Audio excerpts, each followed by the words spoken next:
ವಿರಾಮದ ನಂತರ ಕಾರ್ಯಕ್ರಮಕ್ಕೆ ಮತ್ತೊಮ್ಮೆ ಸ್ವಾಗತ. ವೀಕ್ಷಕರೇ, ನೀವು ಕೂಡ ನಮ್ಮ ವೆಬ್ಸೈಟ್ಗೆ ಲಾಗಿನ್ ಆಗಿ ಲೈವ್ ಆಗಿ ವಾಚ್ ಮಾಡ್ಬೋದು. ಅಂತಂದರೆ ಏನು ಮಾಡಬೇಕು ಗೊತ್ತಾ, www.aishtv.comಗೆ ಲಾಗಿನ್ ಆಗ್ಬೋದು. ಹಾಗೆ ಫೇಸ್ಬುಕ್ ಪೇಜ್ನ ಲೈಕ್ ಮಾಡಿ ಶೇರ್ ಮಾಡಿದ್ರೆ 1200 rupees worth of AYUSH TV today ಈ ಮ್ಯಾಗಝಿನ್ ನಿಮ್ದು ಹಾಕ್ಸ್ಕೊಳ್ಬಹುದು. ಒಬ್ಬರು ಕಾಲರ್ ರೆಡಿ ಇದ್ದಾರೆ. ಹಲೋ, ನಮಸ್ಕಾರ. ನಮಸ್ಕಾರ ಮೇಡಮ್. ನಮಸ್ತೆ. ನಮಸ್ತೆ ಮೇಡಮ್, ನಿಮ್ಮ ಧ್ವನಿ ಕೇಳಿಸ್ತಾ ಇಲ್ಲ. ಓಕೆ ಮೇಡಮ್, ಈಗ ನಾವು ಇದು ನೀರು ಬಗ್ಗೆ ಮಾತನಾಡಿದ್ವಿ. ಇನ್ನು food habits is very important. ಏನೋ ಒಂಥರ ಅಂದರೆ ನಮಗೆ ಇಷ್ಟ ಬಂದಾಗ ತಿಂತೀವಿ, ಏನು ತಿನ್ನಬೇಕು ಅಂತ ಗೊತ್ತಿಲ್ಲ, ಯಾವ ಸಮಯದಲ್ಲಿ ಉಪಹಾರಕ್ಕೆ ಯಾವ ರೀತಿಯಾದಂಥ ಫುಡ್ ಸೇವಿಸಬೇಕು, ಲಂಚ್ ಹೇಗಿರಬೇಕು ಅನ್ನೋದು ಕೂಡ ಕೆಲವೊಬ್ಬರಲ್ಲಿ ತಿಳುವಳಿಕೆ ಅಷ್ಟಿರೋದಿಲ್ಲ. ಅಂಥವ್ರಿಗೆ ನಿಮ್ಮ ಒಂದು ಅನಿಸಿಕೆ ಏನು? ಸೊ ನಾವು ನಿದ್ದೆ ಮಾಡಿ ಎದ್ದ ತಕ್ಷಣ ಸಾಲಿಡ್ ಫುಡ್, ಟೀ ಈ ರೀತಿ ತಗೋಬಾರ್ದು. ಫಸ್ಟಿಗೆ ನೀರು ಕುಡ್ದೆ ಸ್ಟಾರ್ಟ್ ಮಾಡಬೇಕು.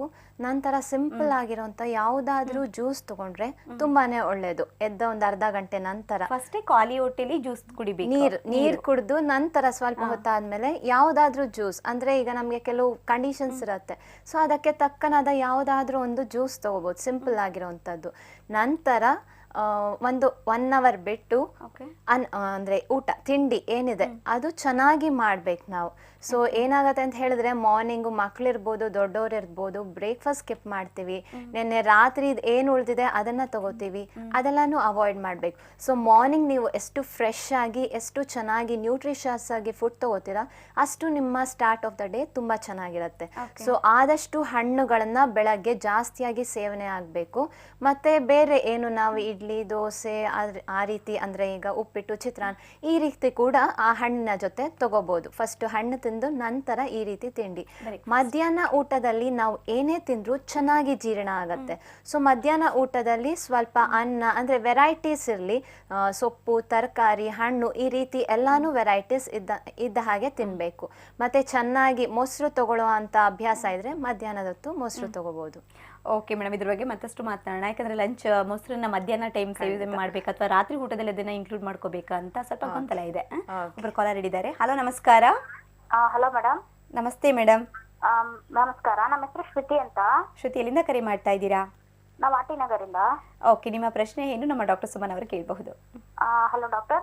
ನಮಸ್ತೆ, ಹೇಳಿ. ಹಲೋ ಡಾಕ್ಟರ್, ಇವಾಗ ನನಗೆ 6 months ಪ್ರೆಗ್ನೆನ್ಸ್, 7th ನಡೀತಾ ಇದೆ. ಓಕೆ. ನನಗೆ ಸ್ವಲ್ಪ BP ಜಾಸ್ತಿ ಇದೆ, 150/90 ಇದೆ. ಓಕೆ. ಸೊ BP ಕಂಟ್ರೋಲ್ ಮಾಡ್ಬೇಕಂದ್ರೆ ಸ್ವಲ್ಪ ಏನಾದ್ರು ಟಿಪ್ಸ್ ಹೇಳ್ತೀರಾ? ನೀವು ಪ್ರಾಣಾಯಾಮಗಳನ್ನ ಚೆನ್ನಾಗಿ ಮಾಡಿ.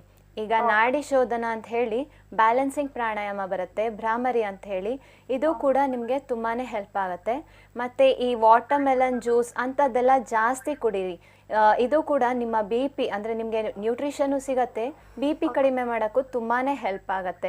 ಈ ರೀತಿ ಜಾಸ್ತಿಯಾಗಿ ಈ ಜ್ಯೂಸ್ಗಳನ್ನು, ಪಪ್ಪಾಯನೂ ತಿನ್ನಿ, ಮತ್ತು ಬೀಟ್ರೂಟು ಇಂಥದ್ದೆಲ್ಲ ಜಾಸ್ತಿ ತಿನ್ನಿ. ನಿಮ್ಮ ರಕ್ತವೃದ್ಧಿ ಆಗಲಿಕ್ಕೂ ತುಂಬ ಹೆಲ್ಪ್ ಆಗುತ್ತೆ. ಮತ್ತು ಈ ಡ್ರೈ ಫ್ರೂಟ್ಸ್, ಈ ರೇಸನ್ಸ್ ಇರ್ಬೋದು, ಅಂದರೆ ಒಣ ದ್ರಾಕ್ಷಿ, ಖರ್ಜೂರ ಇಂಥದ್ದೆಲ್ಲ ರಾತ್ರಿ ನೆನೆ ಹಾಕಿ ಬೆಳಗ್ಗೆ ತಿನ್ನೋಂಥ ಅಭ್ಯಾಸ ಮಾಡ್ಕೊಳ್ಳಿ. ನಿಮ್ಮ ರಕ್ತವೃದ್ಧಿಗೂ ಹೆಲ್ಪ್ ಆಗುತ್ತೆ, BPನೂ ತುಂಬಾ ಕಡಿಮೆ ಆಗುತ್ತೆ. ಕರೆ ಮಾಡಿದಕ್ಕೆ ಧನ್ಯವಾದಗಳು.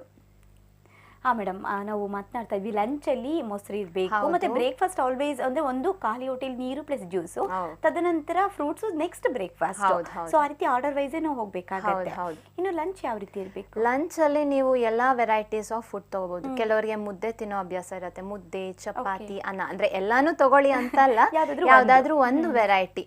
ಜಾಸ್ತಿಯಾಗಿ ಬೇಯಿಸಿದ ತರಕಾರಿಗಳು, ಪಲ್ಯದ ರೀತಿ, ಅಂದ್ರೆ ಸಿಂಪಲ್ ಆಗಿ ಮಾಡ್ಬೇಕು, ತುಂಬಾ ಎಣ್ಣೆ ಎಲ್ಲ ಆಡ್ ಮಾಡಬಾರ್ದು. ಈ ರೀತಿಯಾಗಿ ಜಾಸ್ತಿ ತರಕಾರಿಗಳೆಲ್ಲ ತಗೋಬಹುದು. ಮತ್ತೆ ಬೇರೆ ಅಂದ್ರೆ ಈಗ ಮೊಸರನ್ನ ತಿನ್ನೋ ಅಭ್ಯಾಸ ಇರುತ್ತೆ, ನೈಟಿಗೆ ಮಜ್ಜಿಗೆ ತಗೊಳ್ಳಿ, ಮಧ್ಯಾಹ್ನಕ್ಕೆ ಚೆನ್ನಾಗಿ ಮೊಸರು ತಗೋಬಹುದು. ಮೊಸರು ಏನಂತ ಹೇಳಿದ್ರೆ ಹೀಟಿಂಗ್ ಪ್ರಾಪರ್ಟಿ. ನಿದ್ದೆ ಮಾಡುವಾಗ ಅದು ಅಂದ್ರೆ ಜೀರ್ಣ ಶಕ್ತಿ ಸ್ವಲ್ಪ ಮಜ್ಜಿಗೆಗಿಂತ ಸ್ವಲ್ಪ ಜಾಸ್ತಿ. ಸೊ ಆ ರೀತಿಯಾಗಿ ಮಧ್ಯಾಹ್ನ ನಾವು ಏನ್ ತಿಂದ್ರು ಜೀರ್ಣ ಆಗತ್ತೆ ಅನ್ನೋಂತ ಮಾತಿದೆ. ಸೊ ಸ್ವಲ್ಪ ತುಪ್ಪ ಕೂಡ ನೀವು ಊಟ ಜೊತೆ ಇನ್ಕ್ಲೂಡ್ ಮಾಡ್ಕೊಂಡು ಒಳ್ಳೆಯದು. Okay, super. ಅದ್ರ ಬಗ್ಗೆ ಮತ್ತಷ್ಟು ಮಾತನಾಡೋಣ. ಹಲೋ, ನಮಸ್ಕಾರ. ಹಲೋ, ನಮಸ್ತೆ. ಯಾರು ಮಾತನಾಡ್ತಾ ಇರೋದು? ನನ್ನ ಹೆಸರು ಸುಮಲತಾ.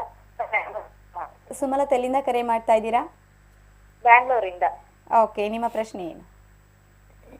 ನನ್ಗೆ ಅಂಗಾಲಲ್ಲಿ ತುಂಬಾ ಸೆಕೆ ನೀರು ಬರುತ್ತೆ. ಓಕೆ, ಎಷ್ಟು ವಯಸ್ಸು Sumalatha? 24. 24 years. Okay, doctor jasmine ನಿಮ್ಮ ಪ್ರಶ್ನೆಗೆ ಉತ್ತರ ಕೊಡ್ತಾರೆ. ಓಕೆ. ನಮಸ್ತೆ ಮಾ. ನಮಸ್ತೆ ಡಾಕ್ಟರ್. ಏನು ಗೊತ್ತಾ, ಈ ಕೆಲವು ತುಂಬ ಕಾಮನ್ ಆಗಿ ಕಂಡೀಷನ್ ಕಾಣಿಸ್ಕೊಳ್ತದೆ. ಎಲ್ಲರೂ ಹೇಳ್ತಾರೆ ಕೈಯಲ್ಲಿ ಪಾಮ್ಸಲ್ಲಿ ಮತ್ತು ಸೋಲ್ಸಲ್ಲಿ ತುಂಬ ಸ್ವೆಟ್ಟಿಂಗ್ ಆಗುತ್ತೆ ಅಂತ. ಬಟ್ ಇದು ನಾರ್ಮಲ್ ಕಂಡೀಷನ್ ಇದ್ರ ಬಗ್ಗೆ ನೀವು ಯೋಚನೆ ಮಾಡ್ಕೊಳ್ಳೋದು ಬೇಕಾಗಿಲ್ಲ.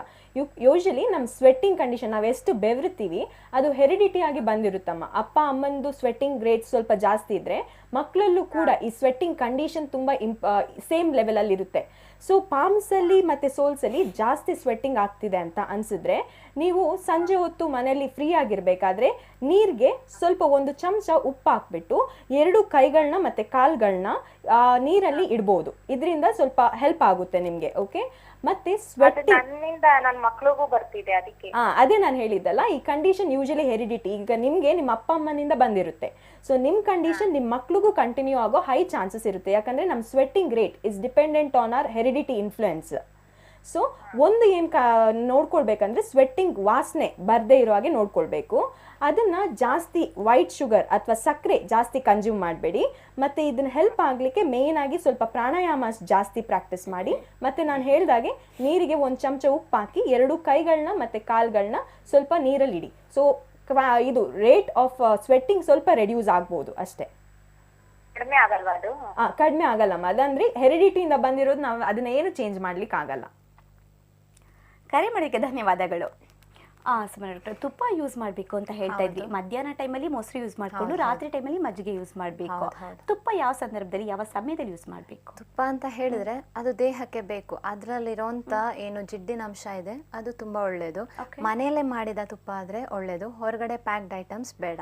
ಸೊ ಆ ತುಪ್ಪ ಏನಂತ ಹೇಳಿದ್ರೆ ನಮ್ಮ ಬವೆಲ್ ಮೂಮೆಂಟ್ಸ್ಗೆ, ನಮ್ಮ ಮಸಲ್ಸ್ ಮತ್ತೆ ಬೋನ್ ಹೆಲ್ದಿ ಆಗಿರ್ಲಿಕ್ಕೆ ಕೂಡ ತುಂಬಾನೇ ಹೆಲ್ಪ್ ಆಗುತ್ತೆ. ತುಪ್ಪ ಅಂದ ತಕ್ಷಣ ಭಯ ಬೀಳ್ತಾರೆ, ಯಾಕಂದ್ರೆ ಜಾಸ್ತಿ ತುಪ್ಪ ತಿಂದು ದಪ್ಪ ಖಂಡಿತ ಇಲ್ಲ. ಒಂದು ಅರ್ಧದಿಂದ 1 ಚಮಚದಷ್ಟು ತುಪ್ಪ ಬೇಕೇ ಬೇಕು. ಈಗ ನಾವು ಆಯುರ್ವೇದ ಟ್ರೀಟ್ಮೆಂಟ್ ಅಲ್ಲಿ ನೋಡಿದ್ರೆ ಇರೋ ಎಲ್ಲಾ ಟ್ರೀಟ್ಮೆಂಟ್ಸ್ ಅಲ್ಲೂ ತುಪ್ಪ ಕೊಡ್ತಾರೆ. Okay, fine doctor. ಅದ್ರ ಬಗ್ಗೆ ಮತ್ತಷ್ಟು ಮಾತಾಡೋರು ಕಾಲರ್ ರೆಡಿ ಇದ್ದಾರೆ.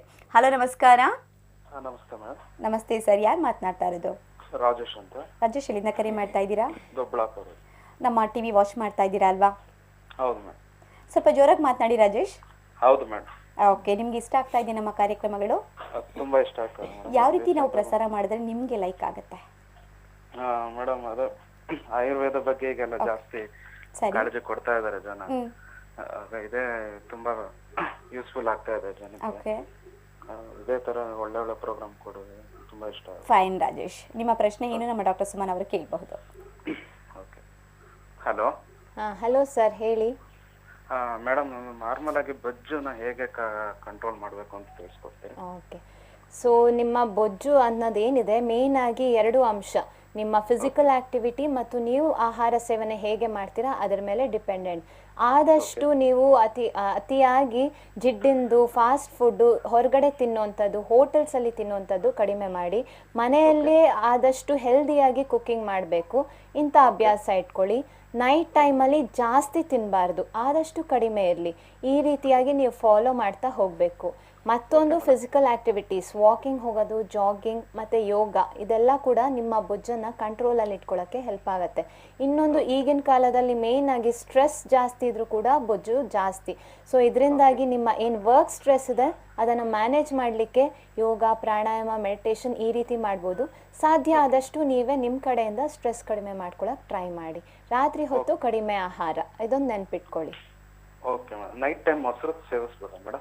ಮೊಸರು ನೈಟ್ ಟೈಮ್ ಬೇಡ. ತಿಳಿ ಮಜ್ಜಿಗೆ ತಗೊಂಡ್ರೆ ತುಂಬಾನೇ ಒಳ್ಳೆಯದು. ಜೀರ್ಣಶಕ್ತಿಗೂ ತಿಳಿ ಮಜ್ಜಿಗೆ ತುಂಬಾನೇ ಹೆಲ್ಪ್ ಆಗುತ್ತೆ. ಓಕೆ, ಕರೆ ಮಾಡೋಕ್ಕೆ ಧನ್ಯವಾದಗಳು ರಾಜೇಶ್ ಅವರೇ. ಮತ್ತೊಬ್ಬರು ಕಾಲರ್ ರೆಡಿ ಇದ್ದಾರೆ. ಹಲೋ, ನಮಸ್ಕಾರ. ನಮಸ್ಕಾರ. ನಮಸ್ತೆ ಮೇಡಮ್, ಯಾರು ಮಾತನಾಡ್ತಾ ಇರೋದು? ನಮ್ಮ ಹೆಸರು ನೇತ್ರ ಅಂತ. ನೇತ್ರ, ಎಲ್ಲಿಂದ ಕರೆ ಮಾಡ್ತಾ ಇದ್ದೀರಾ?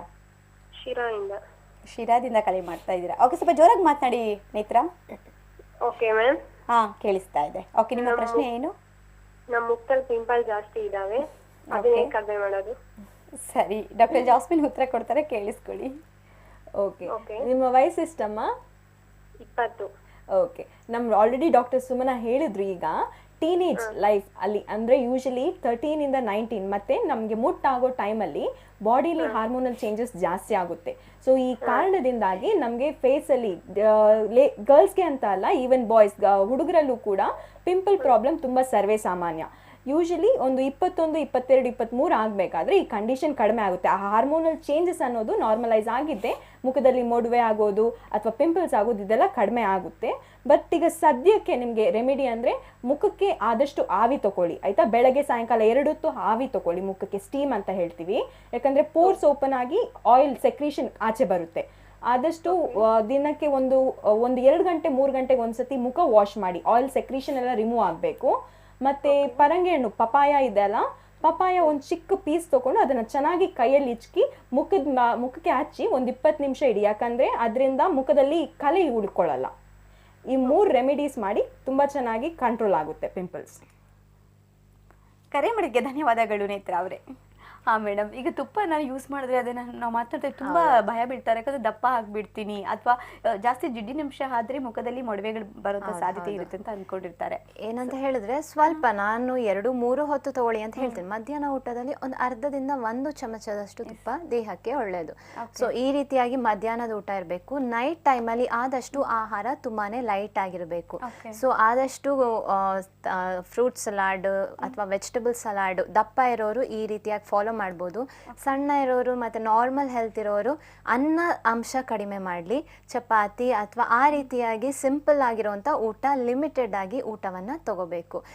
ಈಗ ನಮ್ಮ ಡೈಜೆಷನ್ ಸಿಸ್ಟಮ್ ಕೂಡ ಈ ಸನ್ನಿಗೆ ಅಂದರೆ ಈ ಸೂರ್ಯೋದಯದಿಂದ ಸೂರ್ಯಾಸ್ತಕ್ಕೆ ಕೋರಲೇಟ್ ಆಗಿರುತ್ತೆ. ಮಾರ್ನಿಂಗ್ ಸನ್ನು ಲೈಟ್ ಆಗಿರುತ್ತೆ, ಆಗ ನಾವು ಲೈಟಾಗಿ ಹೆಲ್ದಿ ಫುಡ್ ತಗೋತೀವಿ. ಮಧ್ಯಾಹ್ನ ಸನ್ ಬ್ರೈಟ್ ಆಗಿರುತ್ತೆ, ಅದೇ ರೀತಿ ಜಾಸ್ತಿಯಾಗಿ ಹೆವಿ ಫುಡ್ ತಗೋಬೋದು. ರಾತ್ರಿ ಹೋಗ್ತಾ ಸೂರ್ಯಾಸ್ತ ಆದಮೇಲೆ ನಮ್ಮ ಡೈಜೆಷನ್ ಪವರ್ ಕೂಡ ತುಂಬಾ ಕಡಿಮೆ ಆಗುತ್ತೆ. ಆದಷ್ಟು ನಾವು ಲೈಟ್ ಆಗಿರುವಂಥ ಫುಡ್ ತಗೋಬೇಕು. ಓಕೆ ಡಾಕ್ಟರ್, ಮತ್ತೊಬ್ಬರು ಕಾಲರ್ ರೆಡಿ ಇದ್ದಾರೆ. ಹಲೋ, ನಮಸ್ಕಾರ. ನಮಸ್ತೆ. ನಮಸ್ತೆ ಮೇಡಮ್, ಯಾರು ಮಾತನಾಡ್ತಾ ಇರೋದು? ಮೈಸೂರಿಂದ ನಂದಿನಿ ಅಂತ. ನಂದಿನಿ, ಸ್ವಲ್ಪ ಜೋರಾಗಿ ಮಾತನಾಡಿ. ಹಾ, ಓಕೆ ಮ್ಯಾಮ್. ಕೇಳಿಸ್ತಿಲ್ವಾ? ಕೇಳಿಸ್ತಾ ಇದೆ ಈಗ. ಹಲೋ. ಹಾ, ನಮಸ್ತೆ. ನಮಸ್ತೆ ನಂದಿನಿ, ಮಾತನಾಡಿ. ಮೇಡಮ್, ನಮಗೆ 18 ಇಯರ್ಸು. ಓಕೆ. ಪೀರಿಯಡ್ಸ್ ಪ್ರಾಬ್ಲಮ್ ಇದೆ. ಓಕೆ.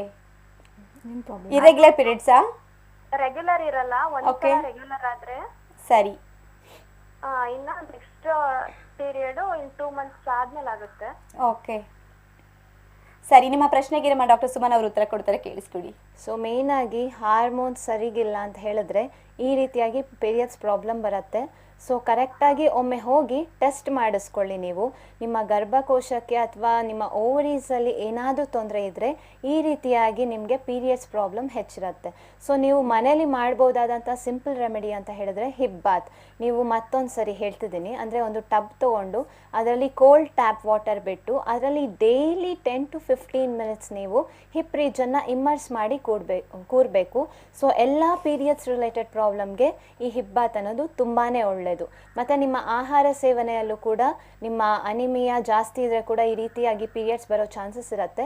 ಚೆನ್ನಾಗಿ ರಕ್ತ ವೃದ್ಧಿ ಆಗಲಿಕ್ಕೆ ಬೇಕಾಗುವಂಥ ಆಹಾರ ಸೊಪ್ಪು, ತರಕಾರಿ ಮತ್ತು ಕೆಂಪು ಬಣ್ಣದ ತರಕಾರಿ, ಹಣ್ಣುಗಳನ್ನು ಜಾಸ್ತಿ ತಿನ್ನಿ. ನಿಮ್ಮ ಪೀರಿಯಡ್ಸ್ ರೆಗ್ಯುಲರ್ ಆಗುತ್ತೆ.